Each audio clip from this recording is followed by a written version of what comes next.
Mr. Vice Rector, Mr. City Representative, Professor Alcantara,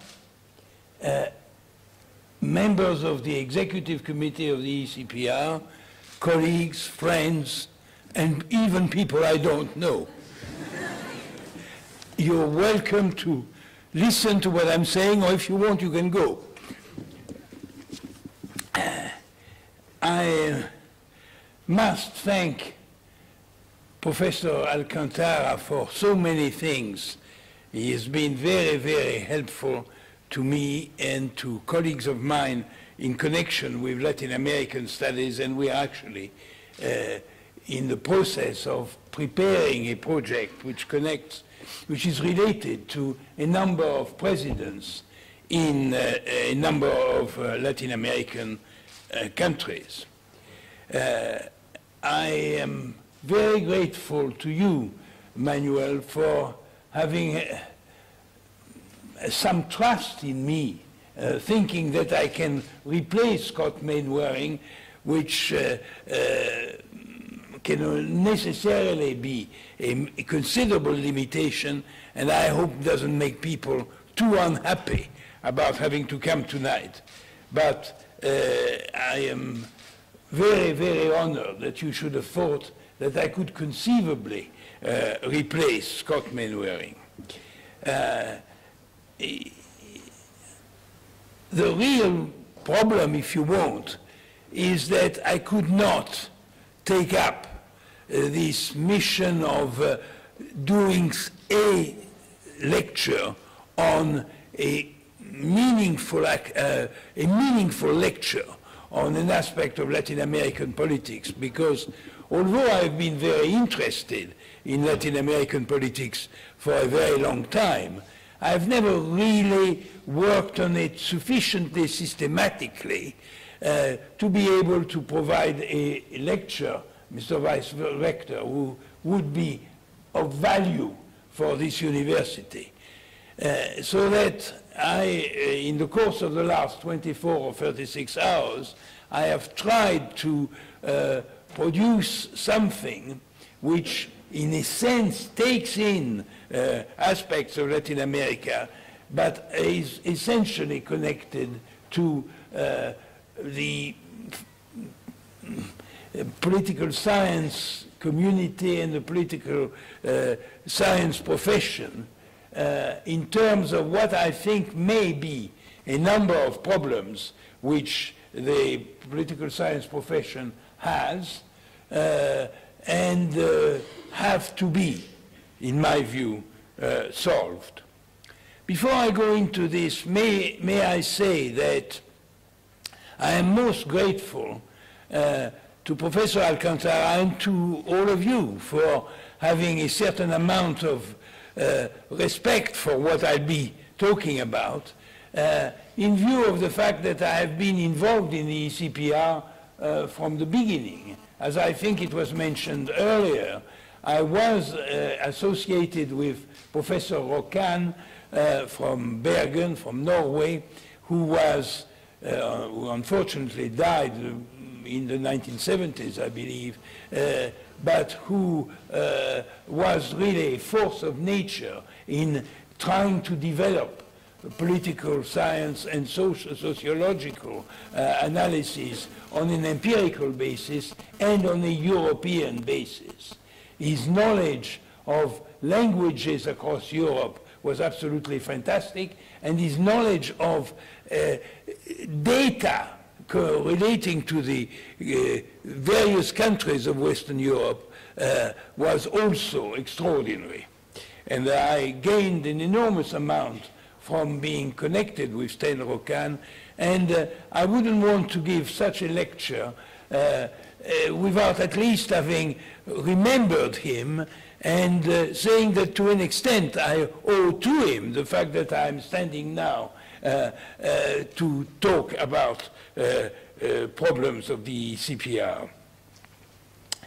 Now, it's a little difficult to know exactly what one could say in perhaps 3/4 of an hour about the problems of political science now. I reflected a certain amount, and I was, in the first instance, inclined to talk about a certain number of subjects of a rather more technical character, which, in my view, affect political science. But I had second thoughts on it, and I decided to be a little more concentrating on problems that political science and politics in general have for the moment in not just Europe, but in the world. I would like nonetheless to begin by pointing out that as political scientists, we have a really very important mission, which we sometimes can tend to forget. It was said in the very old days, at the time of even the Greeks, and certainly afterwards, that politics, the study of politics, was the master science. Now, I don't want to claim too much for that study, and I think there is no doubt that many other disciplines have advanced in terms of development and technical analysis more than political science has done. But I would like nonetheless to show some pride, and some considerable pride about the discipline, in the sense that we, I think, as political scientists, too often forget, and I think a lot of people probably in the world also forget, that if there wasn't politics, there would be what Hobbes called a state of nature, of war of each to each. It is political activity. It is the development of political systems of one kind or another which have helped towards the creation of a state which is not always entirely peaceful. Certainly, in many parts of the world, even now, has not been peaceful, but nonetheless has made it possible for societies to exist. So I think we should recognize that we have this role that gives to political science and to politics, the politics that we develop, considerable importance, and yet also means that we have a mission, that we have a role to play a part in trying to ensure that the state of the world is, as much as possible, and to the extent that we can, relatively peaceful and even, dare one say, harmonious. It is with this kind of spirit that I want to be talking now about the kinds of problems that political science may be having or should examine. I want, in the first instance, before I go into the real kernel of the subject, want to remind all of us, and remind indeed myself, of the fact that science, whether it is political science or any other science, is based on curiosity. And we have to be curious, and we have always to be curious about events, developments, activities which concerned politics. There is a certain, I'm saying this because I think there is a certain danger sometimes that we take things for granted, whether it is our methodology, whether it is the segments of the subjects that we are involved in, and that we forget this element of curiosity, that element of trying to understand what the world can be. And I think there are many reasons why we do that, and a very important reasons why we mustn't just do that. The reasons we do that is just habit, custom. We are accustomed as political scientists to work certain aspects of our field. And we've done it for 10 years or 15 years, and we continue to do it. We don't always question why we're doing this. And yet we should, because I think science implies what I call curiosity, implies that we try to find out things that are important around us, and we may not be touching them or talking about them out of the sort of habits that I was mentioning a moment ago, which made us find it, we're a bit sort of accustomed to do certain things. Now this is not unimportant at all, because this has also a considerable effect on the nature of the methods that we use and on the way in which we approach these methods. What I'm trying to say here is that we mustn't, in some sense, be so accustomed to what we are doing to think in terms of the methods that we use as being necessarily the best ones and not looking for others. Now, it's been remarkable in the course of the last 50 years in political science, essentially in the United States, but also to a considerable extent in Europe, particularly Western Europe, that the methodology that we have been using has improved remarkably. And we are using techniques, particularly of a statistical or mathematical character, that nobody was ever thinking of using some 50 or 60 years ago. We have been, in some sense, helped. And this is interesting because precisely it tries to go in the direction of what I'm saying. We've been helped by the fact that in the course, if you want, of the last 60 or 70 years, a number of techniques have been developed across the world, and in particular in the parts of the world in which we are, which enabled us to find out much more about people, the way they thought, the way they acted, and in particular the way they acted in public circumstances. In other words, the whole idea of public opinion study is something which has emerged, frankly, after the Second World War, not much before. Now, that is precisely an instance of the development of the discipline, taking into account things which were happening outside. And what I'm trying to say now is that I think we've got to continue in this direction and also grab, if you want, any pieces of information, any techniques of information that are at our disposal.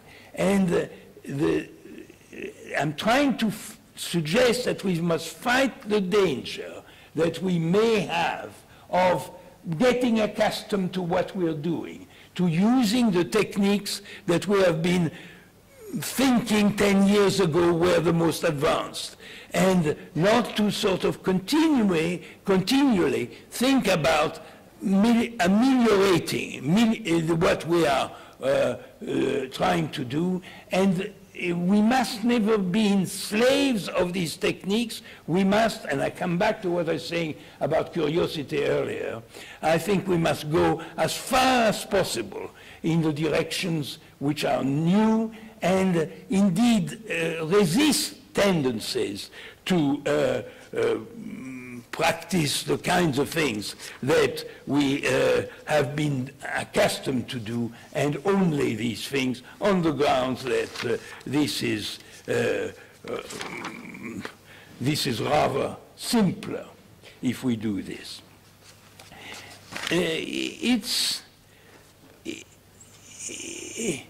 This element of curiosity, which I think is at the root of every science, is particularly important now, and it's particularly important in politics, because we are confronted with a world which is really very, very different.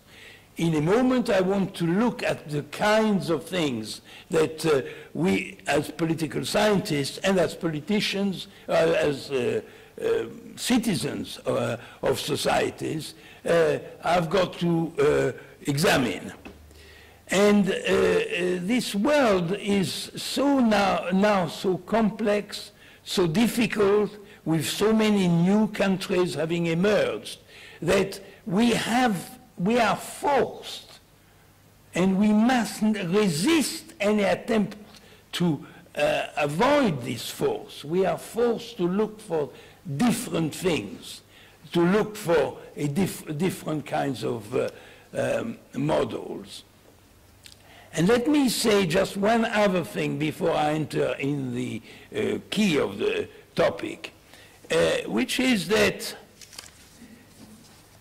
politics has a very curious character. We are, of course, accustomed now to talk more and more about the importance of democracy and the democratization of the states in which we live and around us. But despite of this, what is remarkable about politics is that it is in fact an activity which at the summit is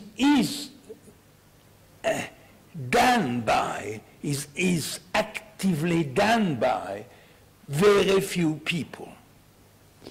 The whole, I mean, one of the comparisons one can make is, for instance, with social activity in general, and even to an extent economic activity. Both political activity and social activity are social. But nonetheless, what is remarkable about politics is that it leads to the creation of bodies at the top of which there are very few people and sometimes only one. And that is true even in situations which are essentially democratic. We have not found a system of government in which it would be totally, in which the idea of having somebody at the top, a person at the top, would not be considered at all.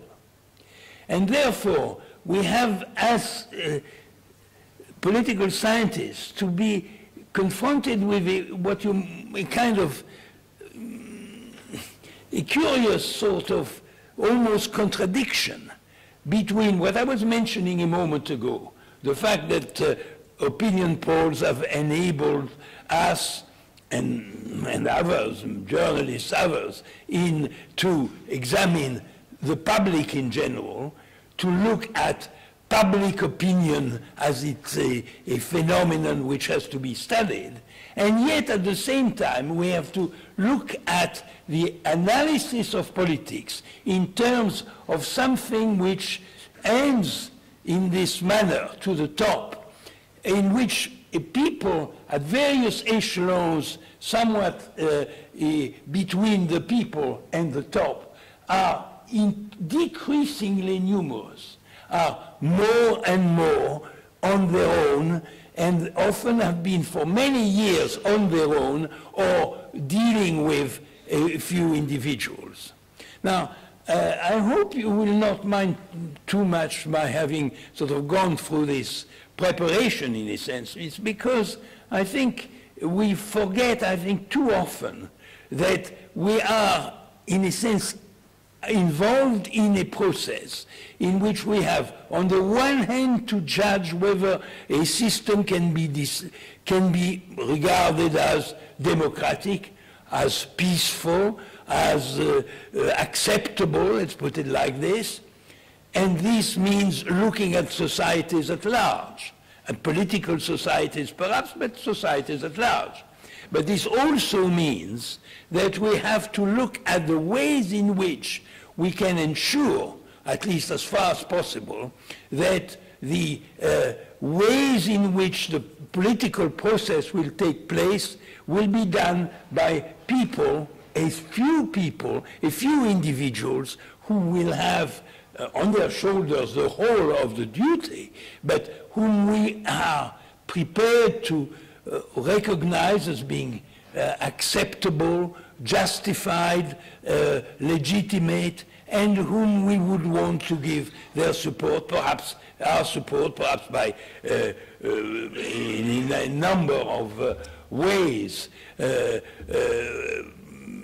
qualified perhaps, but nonetheless that we are talking on the one hand by this very large proportion of people at the bottom and with a very small group of people at the top in the countries concerned. Now I wish you bear this in mind, and I think we have to always remember that this is the case, that this is what politics implies, and that political studies, as I said, is essential, is important. Otherwise, societies don't really exist. We can only have this sort of peaceful situation here because the Spanish state is organized in a way which is civilized, and therefore is that we have tried to orientate the various countries in the direction of this civilization, and we have to do it. But at the same time, that this is something which is a study, a work, an activity which is in the hands of relatively few people. Now let me then, before going to the very more detailed of what I would like to talk about the problems of politics, consider the consequences of what I have just done.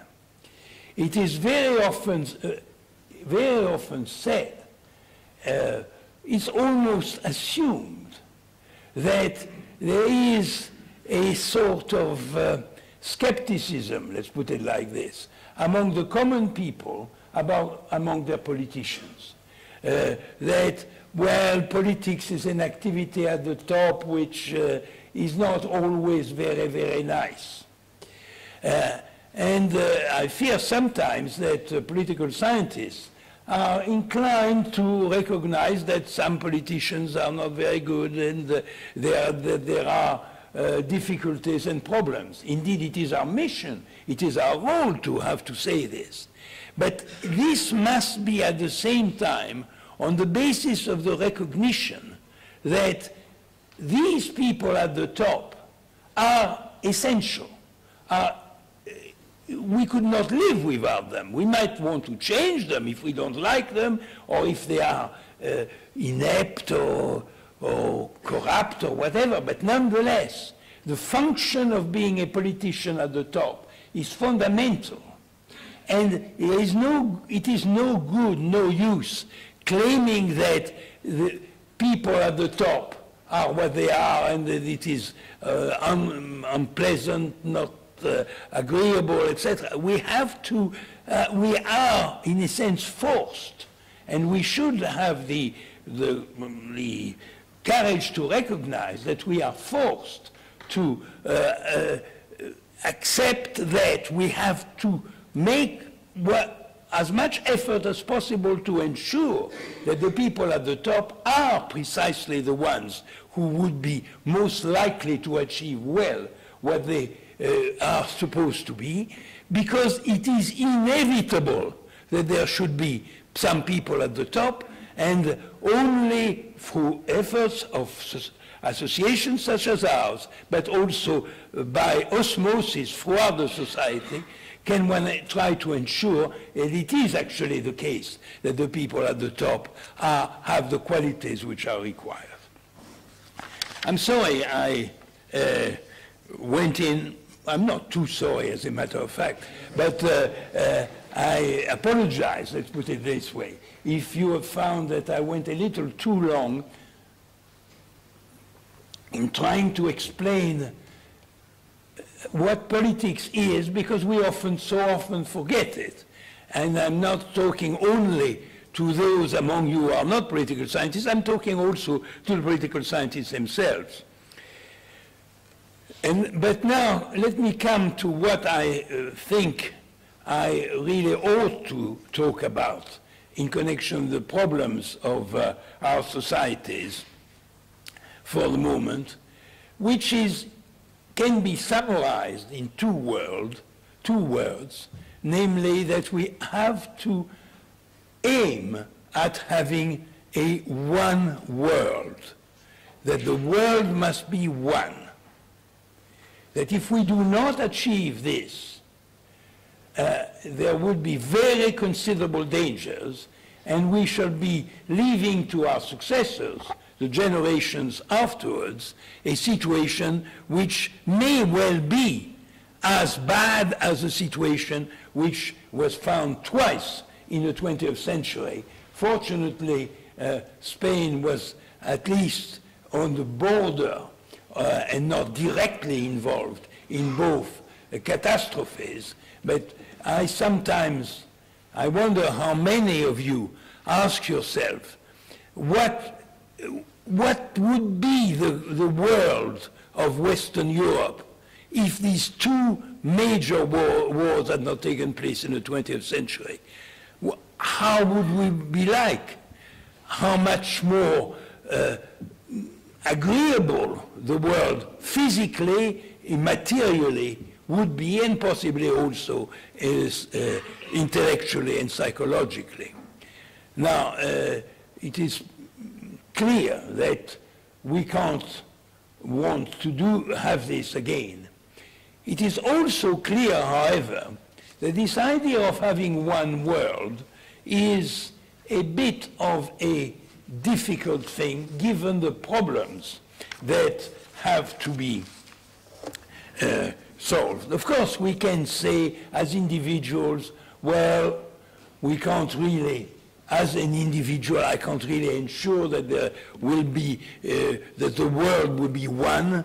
I have to look at the things closer to me. I look at my country. I look even perhaps locally. In any case, I haven't got the languages. I haven't got the capacity to sort of be genuinely informed and to act about one world.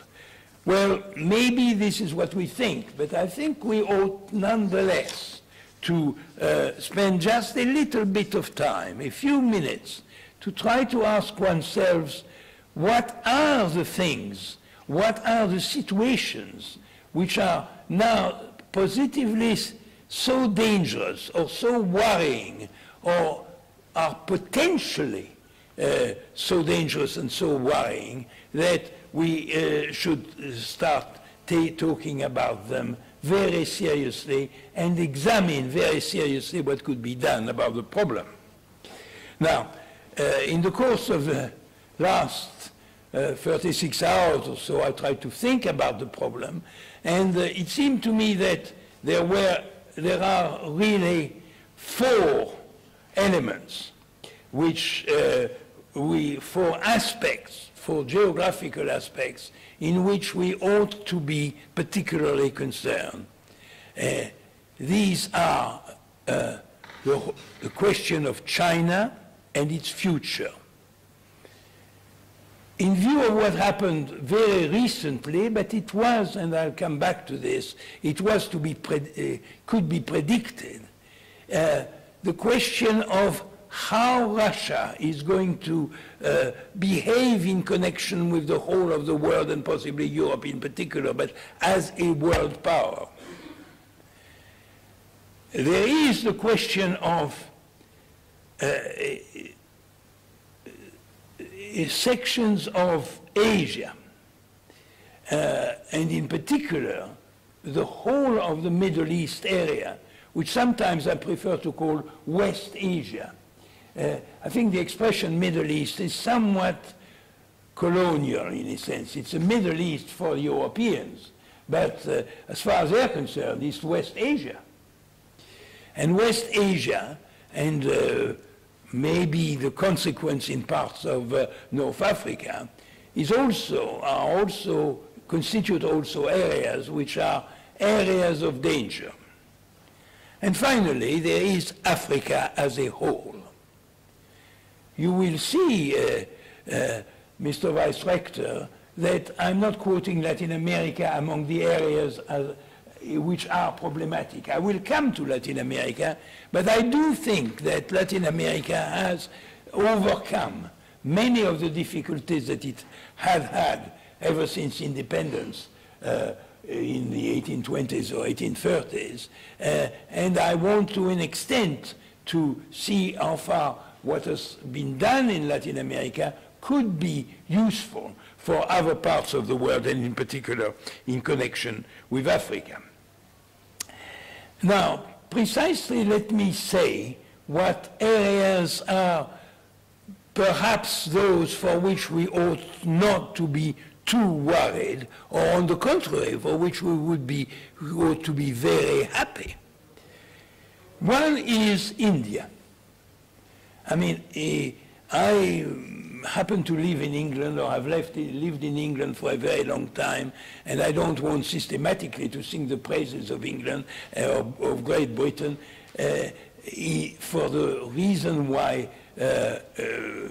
India does not constitute a source of world troubles, despite many problems that there are within India, and despite the massive poverty of the country. But the fact is that India is not only the biggest, but almost the only relatively new parliamentary system which functions across the world.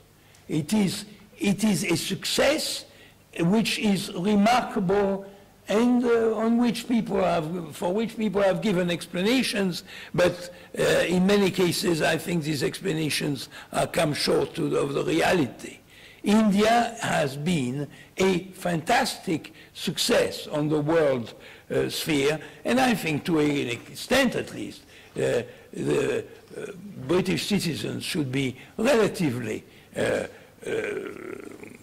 feel relatively happy of having contributed to such a development. Now, the second area in which we don't need to be too worried about is, well, the band of countries which I would describe as being constituting East and Southeast Asia, and a little bit of South Asia as well, not counting, of course, India, which I've just mentioned. This is an area in which economic development has been rapid, in which that economic development has led to a considerable social development, and which has meant that, at least since the 21st century, there is no real problem anymore in East and Southeast Asia. 60 years ago, there was. Not only, I mean, Japan had been involved, of course, in the Second World War on the defeated side, but Japan had been an advanced and developed society for quite a while. But the Korea, what became Taiwan, the Philippines, let alone Indonesia, were areas in which there were had been military coups, considerable problems, internal problems, and these have been won over, superseded by a development in the course of the last 20 years or 30 years, particularly if we take Indonesia into account, which means that this is an area which is roughly an area of peace. And I would go just a little further. Some of you may be surprised if I say that Thailand is a great success. Now, of course, Thailand has had, in the course of the last few years, a lot of internal troubles, but it has been overcome. And contrary to what was the case in the past, when Thailand was dominated by the military for long periods, the civilian government, the elected government, has continued despite a lot of pressure and has won over. So this is an area in which the problems are limited, the only exception being Burma, Myanmar as it calls itself, which has had a military regime for some time and which we've been expecting to become liberalized for some time too, but it doesn't seem to be coming as quickly as one expected. But I don't think that this means that the area is suffering generally because of this. So that East and Southeast Asia going into parts of South Asia, including Sri Lanka, is an area in which problems are quite limited. And I would say, third, Latin America. Latin America certainly was a source of considerable difficulties throughout the 19th and early part, and even 20th century generally. But in the course of the last 20 years, the politics has been regularized in Latin America to such an extent that I believe that one can say that the region is fine. And this is because, and this enables me to introduce a form of government on which I've been working for some time in the last 2 or 3 years, and which has not been given the importance sufficiently that it deserves. I mean the presidential system. Now, I hope you will forgive me, Mr. Vice Rector, if I spend a few minutes about presidential systems. The presidential system was invented. The word invented is not too strong.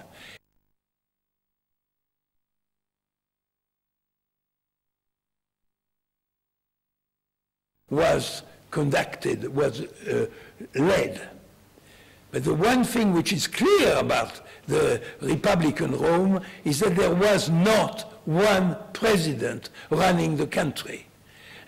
It was the executive, if there was an executive power which existed in Republican Rome, was based on a number of very different and persons who had power in particular parts of their system. In other words, there were a number of ministers, but there wasn't a president or even a prime minister.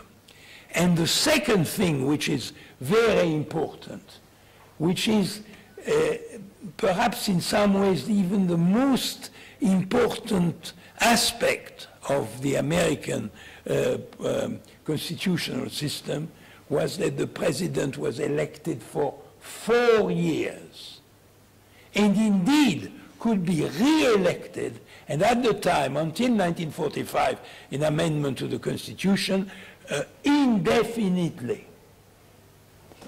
Now, when I'll come back to Africa in a moment, I hope you'll see the importance of this. But what I want to say is that this was something which was totally invented, completely new, but for the United States. I don't know whether the leaders of the United States had in mind that, I regret to have to say this to you being in Spain, that the Spanish colonies would begin to have some sort of feeling that they could be independent. I have to say that I think in this respect the government of my country, in this case Napoleon, had a lot to do with it, because what would have happened to the Spanish colonies had Napoleon not decided that not only did he not have enough of bits of Germany, bits of Switzerland, Italy, Belgium, Holland, etc., but he had to take also Spain. And you know enough about the Dos de Mayo or the Tres de Mayo. I don't need to go into the sort of reaction that the Spanish citizens had against Napoleon. But what happened as a result was that the King of Spain was taken by Napoleon, put in some sort of prison, I mean, was in under the... And as a result, the Spanish colonies were, in a sense, without a leader. There was not in the Spanish colonies the kind of developments that had taken place in the 13 colonies of which became the United States representative government, etc. No, there was nothing of this kind. So that for the first time, something extraordinary really developed in the world, which is that colonies were becoming independent. And I have some doubts sometimes about the way Bolivar and others managed the problem of creating these new societies. But I think one has to recognize that this had never happened before. The idea of ex-colonies, which in a sense had nothing, were without a government, without a structure, but they were Hobbesian in a sense. They had to be turned into states. And this was to be a very difficult process, not surprisingly, because it was so new. And it is in this respect that to an extent, and with very many differences and problems, the American presidential system was in some sense applied in Spanish America, and indeed at the end of the 19th century into Brazil as well. Now, what made these colonies live together and with great unease, with great difficulty, was the fact that they had really often nothing in common at all. I mean, the whole business of the boundaries. I mean, Bolivar wanted a Gran Colombia, which would have been Venezuela, Colombia, and Ecuador. The idea of what these states would be. I mean, the story of Argentina, for instance, and the whole question of the role of Buenos Aires compared whether Buenos Aires would or would not be in Argentina has also been for decades problems. And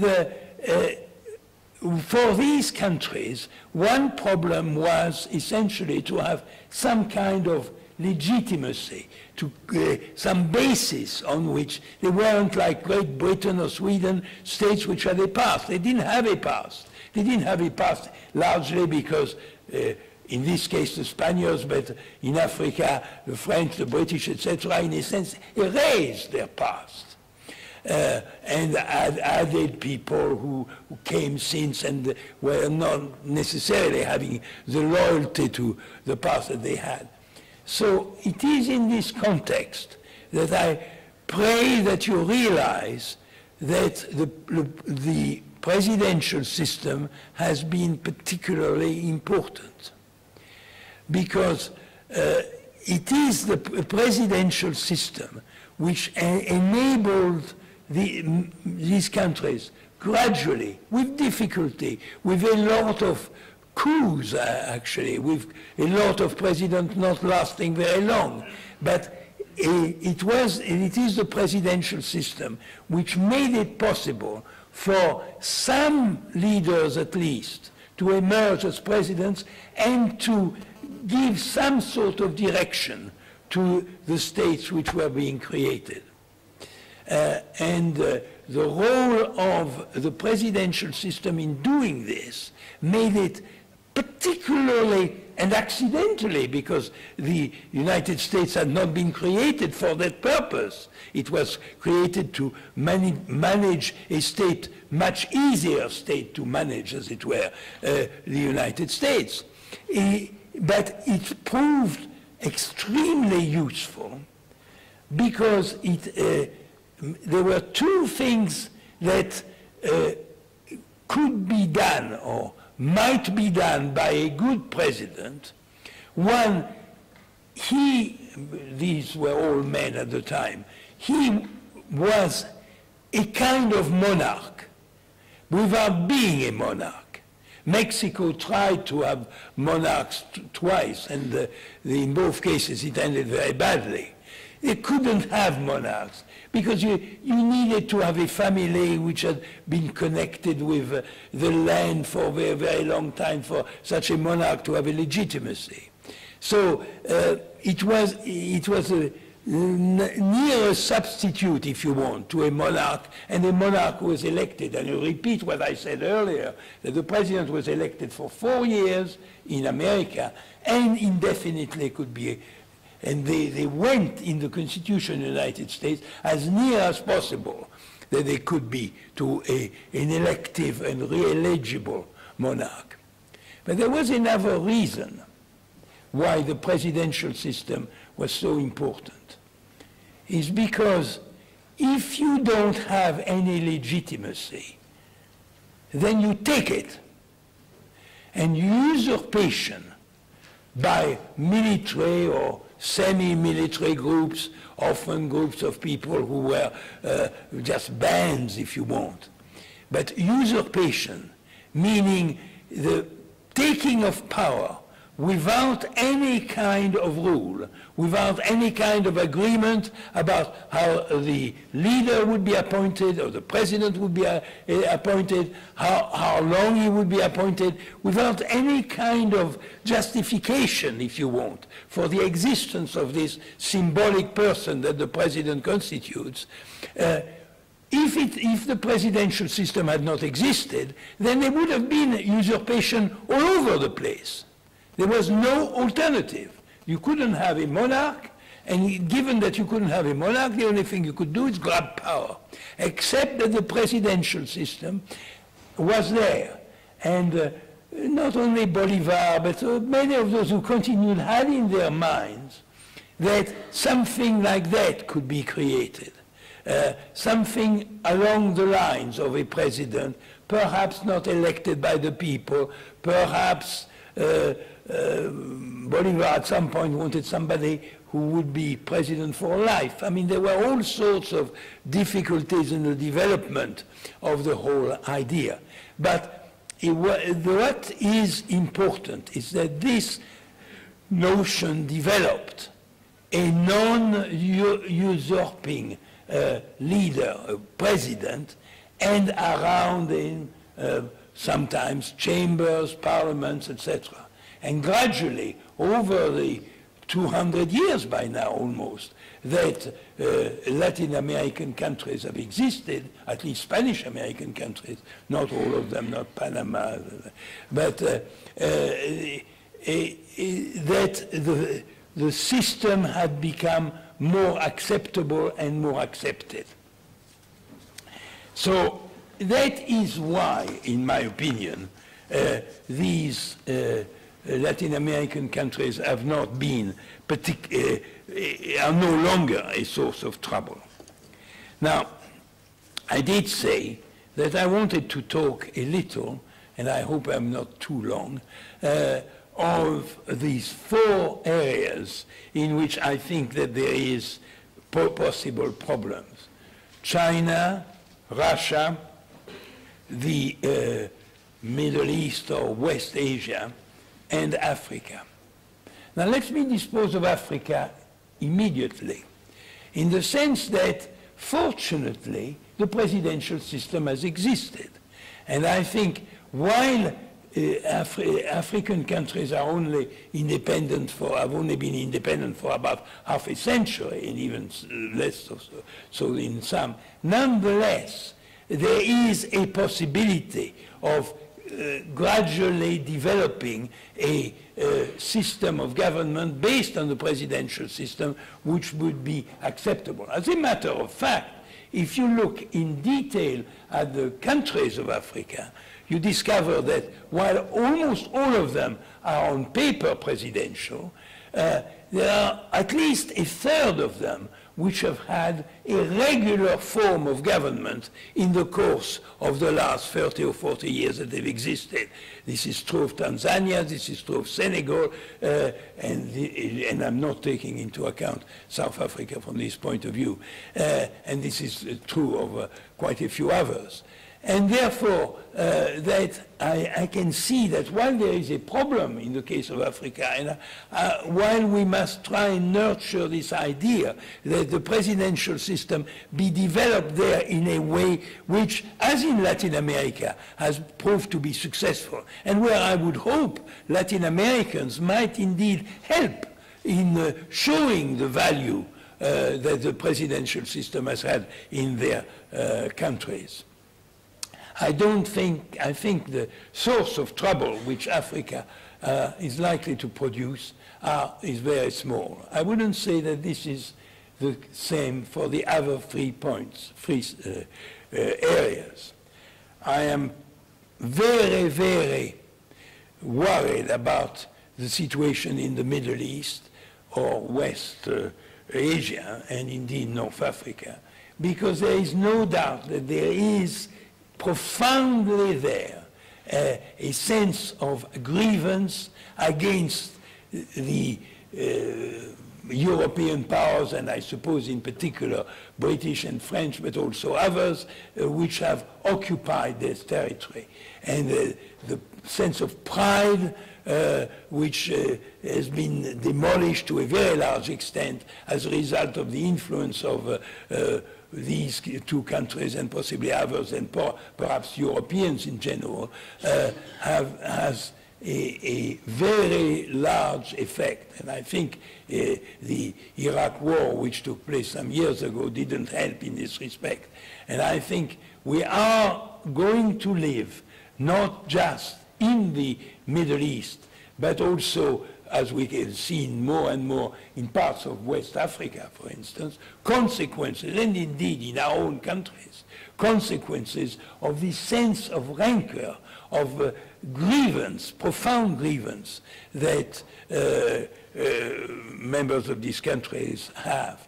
And I believe that only considerable patience and a mixture, obviously, of security arrangements in order to avoid massive trouble, but at the same time patience and recognition that we have to treat the countries, particularly I'm thinking of Egypt, Tunisia, but also countries further east. I mean, the case of Syria for the moment is particularly tragic. And while I don't think that the peace of the world as such is likely to be at stake, I do think that the peace of the life of citizens of Europe will be, and also in parts of Africa, is likely to be affected for certainly a long period, even if we have the patience which is required. Now, I think the cases of Russia and China are, in some sense, more serious. Let me spend a minute or two on the problem of Russia. And I speak of Russia specifically, although there are elements in other parts of what used to be the Soviet Union where there are similar aspects. Now, the point is that Russia is a country which has been reduced, diminished considerably as a result of what happened in 1990.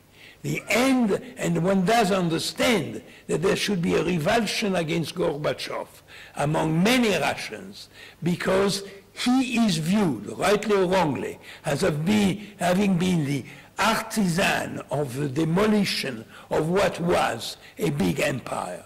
Now, this empire had a lot of difficulties, and I'm not trying to defend what the Soviet Union was like in one way or another. But the point is that citizens, particularly of Russia, have felt since that they have been completely reduced from a situation in which they were extremely important in the world, discussing with the United States as the only two great powers, where the fear was considerable among all sorts of countries, particularly in Europe, about what would happen, to a situation in which they've been reduced to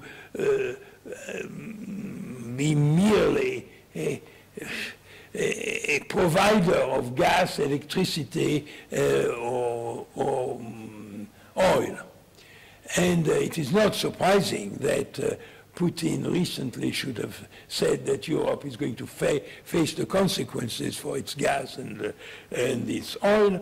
But I think, whereas I think one has to be firm about not letting oneself getting involved in some kind of what one might call Munich, if you want, in acceptance of all the demands that the Russian leaders might make. And one must, at the same time, try to see what would be the best solution to ensure that something like the morale, the sense of satisfaction, self-satisfaction, which Russians used to have, no longer exists. And that must be reduced and must gradually take techniques, methods by which one shows that one is not trying to have a profound fighting a kind of profound war of attrition against Russia. And I must say that it may well be that the way the European countries and maybe the European Union supported the events which took place recently in Ukraine probably did not help very much in this respect. Now, the case of China is one which is even more mysterious. Here is a country which is likely to be economically the dominant power in the world, and as a result, politically will be. Economically, the consequences are unimaginable. If all the Chinese, or at least half the Chinese, start having a car, and therefore 600 million cars are produced in that subcontinent, in a sense, one does wonder what consequences this would have for the famous global warming. I just mention this because it is certainly a very serious matter economically. But it also is politically, and it is totally unclear, it seems to me, as to in what direction China might go. And this is why I would support very strongly a move which could be, I would hope, organized at the level of the European Union in the case of Europe, that young Europeans, and perhaps also not so young, have a move towards being specialists of China to try to understand what's going to happen. The political system of China is, if you want, bizarre, or if you want, it could be a sort of parody. If it was pushed to extremes, it would be a sort of parody of the parliamentary system, in the sense that the leaders of China are elected for the duration of, in fact, typically two parliaments.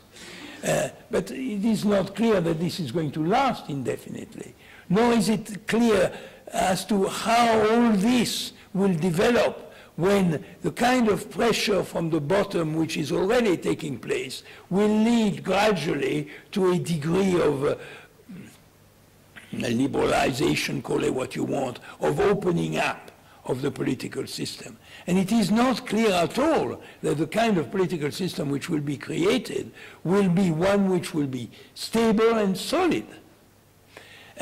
So that to the economic problems which are massive, I mean really, truly massive, which the development of China will lead to, is added a problem of what that political system would be. And this is why I'm addressing myself to you all, as it were, for the need to try to ensure that there is, as a sort of top priority, a considerable interest in many young people in learning Chinese, learning about China, understanding what China, and eventually being able, if not to predict, at least to have some kind of idea where China is going to go.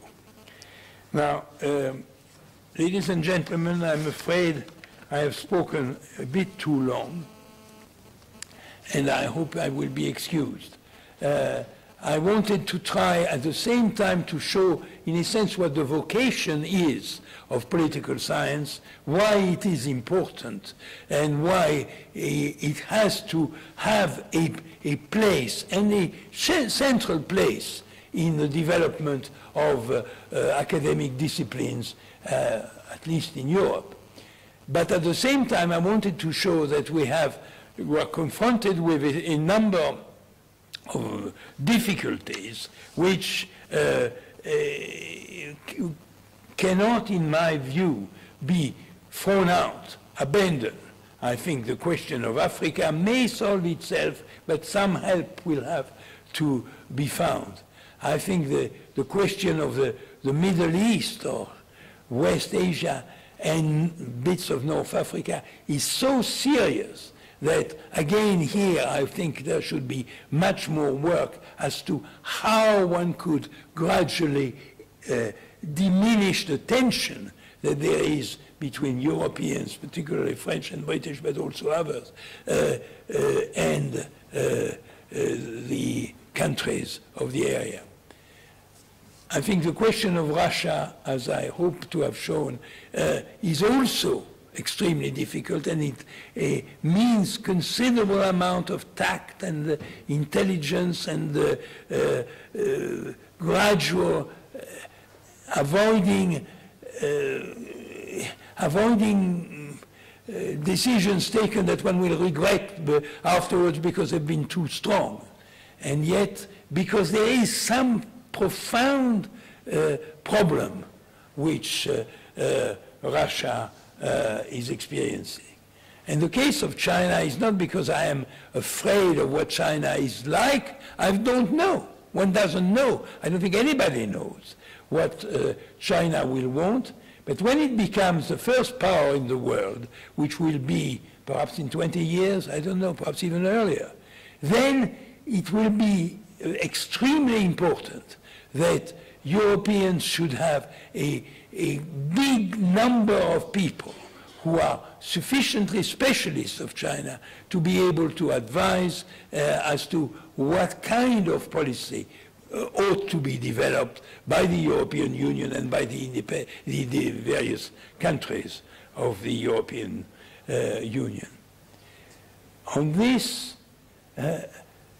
I would like to stop and say that I am again extremely pleased to have had the opportunity to give this speech. I hope that at least some of you will have found that it was at least of some interest, and I thank you very, very much for the hospitality you have given me and given to my colleagues in the course of the last few days. Thank you.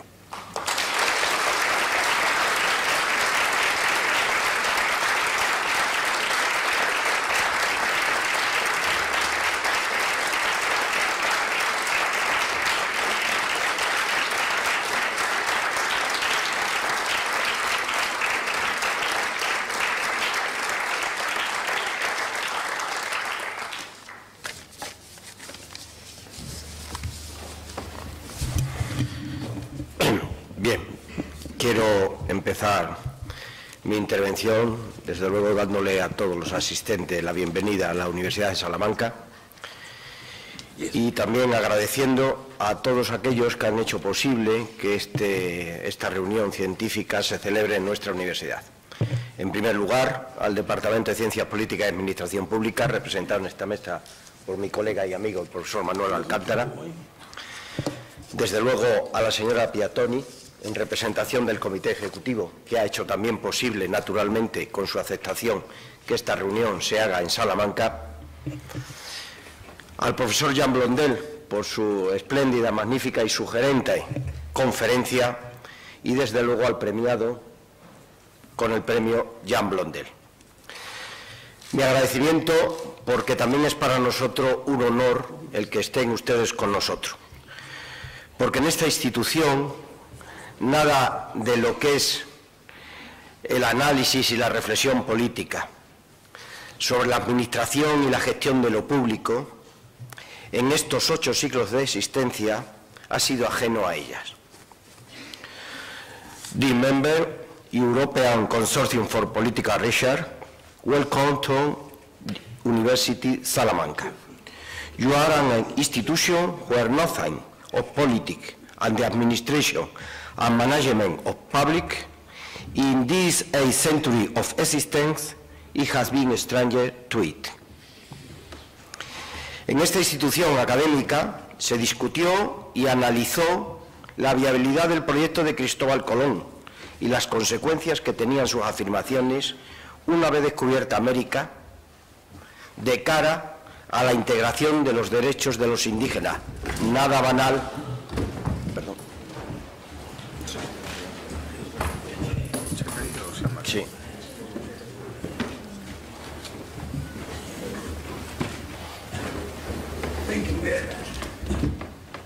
¿Se ha mareado quizás? I think so.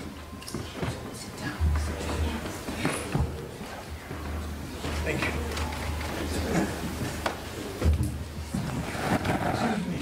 No, no, por Dios, no, en absoluto.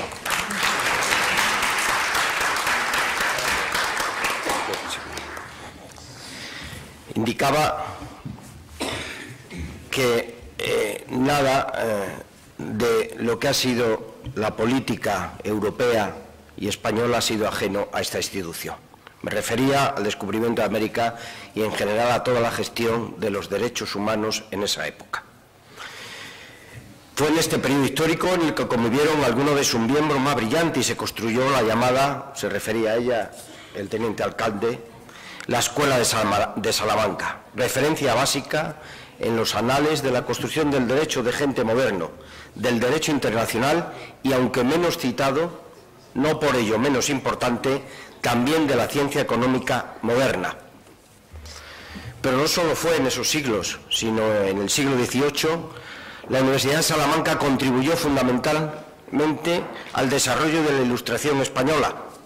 Por ejemplo, Diego Muñoz Torrero jugó un papel fundamental, como es conocido, en las Cortes de Cádiz y en la Constitución de 1812. Su aportación al constitucionalismo español, al desarrollo del liberalismo y al pensamiento progresista en España es hoy día y siempre de manera indudable reconocida. No solo ello, Fray Bernardino de Sahagún fue el pionero en el 16 de la moderna etnografía y antropología social. Martín Azpilicueta, aunque no es conocido, examinó por primera vez el fenómeno de la inflación, incluso antes que Jean Blondel.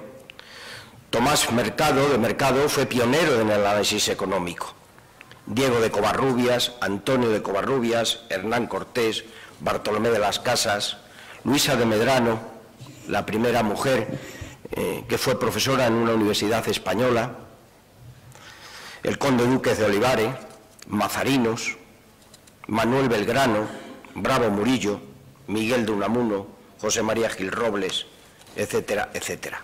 Muy recientemente y lamentablemente la referencia a Adolfo Suárez, presidente del Gobierno en la transición española y recientemente fallecido, es obviamente referencia esencial efectuarla. Esta lista podría ser mucho más amplia, más extensa, para probar y demostrar efectivamente cómo la influencia del estudio salmantino en el devenir histórico y político de Europa ha sido una seña de identidad de este estudio. Y por eso están ustedes en el mejor de los sitios, precisamente para que les acoja en estos días en el que van a desarrollar sus reflexiones y análisis. Hoy, como entonces, también hoy, esta universidad y los profesores que constituyen sus departamentos de Ciencia Política, del Derecho Público Internacional, de la Economía, de Relaciones Internacionales, conservan y expanden este legado histórico mediante un pujante presente académico, manifestado tanto en sus programas docentes como en investigación y en las áreas que configuran este encuentro internacional específicamente. Buena prueba de ello, como digo, es esta reunión histórica. Por todo ello, les reitero la bienvenida, les deseo una jornada fructífera y fecunda. Espero que este recinto universitario sea buen catalizador de las ideas, análisis y reflexiones que aporten y que hoy, como entonces, construyan criterio para abordar los retos que en el ámbito de su competencia académica se enfrentan los universitarios, los gestores, los políticos y los ciudadanos. That is why I reiterate welcome. As with you, a productive conference. I hope that this campus is a good catalyst for ideas, analysis and reflection that provide and that today, like them, make us criteria to address the challenge that we face as a university manager, politician and citizen. Agradezco a los organizadores, amigos y colegas del departamento, tal y como me he referido anteriormente, ahora en particular, su esfuerzo y desvelo para conseguir que esta universidad sea referente en estos días y a partir de sus conclusiones, que como ya digo, espero que sean fecundas, también en el futuro. Muchas gracias.